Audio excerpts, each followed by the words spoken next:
बस 24 घंटे और मिडिल ईस्ट में सीज फायर खत्म होने वाला है। क्या इसके बाद फिर से युद्ध भड़क सकता है?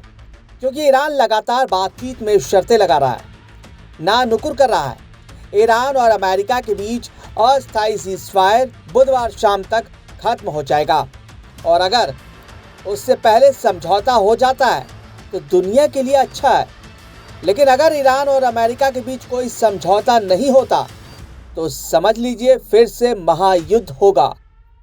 सीज फायर खत्म होते ही ईरान पर फिर से बमबारी होगी, भीषण बमबारी होगी। इस्लामाबाद में फिर ईरान और अमेरिका के बीच दूसरे दौर की बातचीत होनी है। इजराइल के पीएम बेंजामिन नेतन्याहू ने साफ साफ धमकी दी है कि ईरान में हमारा काम अभी बाकी है और दूसरी तरफ डोनाल्ड ट्रंप की चेतावनी भी है कि तनाव और बढ़ सकता है। तो असल में हो क्या रहा है? क्या ये बातचीत से कोई रास्ता निकलेगा? मिडिल ईस्ट में लंबे वक्त से संघर्ष का केंद्र रहा है। इजराइल और ईरान के बीच सीधा युद्ध अब होने लगा है, लेकिन पहले शैडो वार हुआ करता था। सालों तक साइबर अटैक होते थे, प्रॉक्सी ग्रुप्स और गुप्त ऑपरेशन होते थे। हाल ही में बढ़ते तनाव के बाद एक अस्थायी सीजफायर हुआ ताकि हालात को काबू में रखा जाए। लेकिन अब यह सीजफायर खत्म होने के कगार पर है। नेतन्याहू के बयान से साफ साफ संकेत मिलता है कि इजराइल आगे ईरान पर बड़ा एक्शन ले सकता है। खासकर अगर उसे खतरा महसूस होता है तो ईरान को बख्शेगा नहीं। वहीं डोनाल्ड ट्रंप ने ईरान को लेकर सख्त बयान दिया है, जिससे कूटनीतिक तनाव और बढ़ सकता है।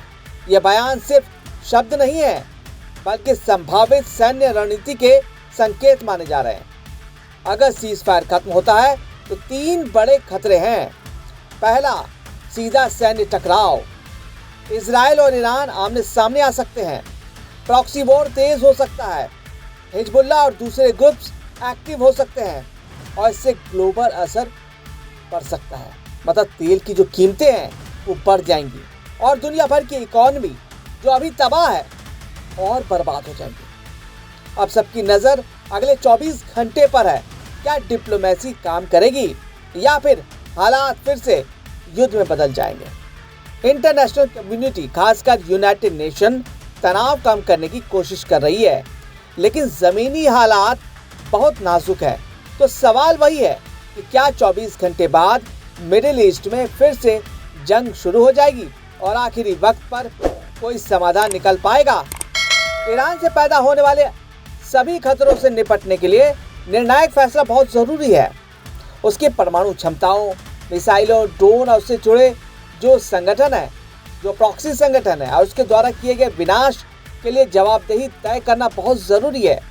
ये सुनिश्चित करना बहुत ज़रूरी है कि जंग का कोई स्थायी हल निकले, जवाबदेही वास्तविक हो, हॉर्मुज़ स्ट्रेट फिर कभी खतरों का निशाना न बन सके।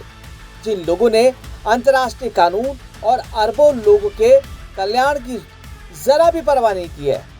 अमेरिका ने ईरान की नाकेबंदी कर रखी है, जिसकी वजह से दुनिया की अर्थव्यवस्था चौपट है। तनाव बढ़ाने की हर हरकत, टैंकरों के फंसने और आपूर्ति बाधित होने से उन समुदायों के लिए वास्तविक रूप से अनिश्चितता पैदा हो रही है जो इस पर निर्भर है। यह अनिश्चितता लगातार बढ़ती जा रही है। ईरान पर हमला, आर्थिक महायुद्ध, दुनिया भर की वित्तीय जीवन रेखा बुरी तरह प्रभावित हुई है।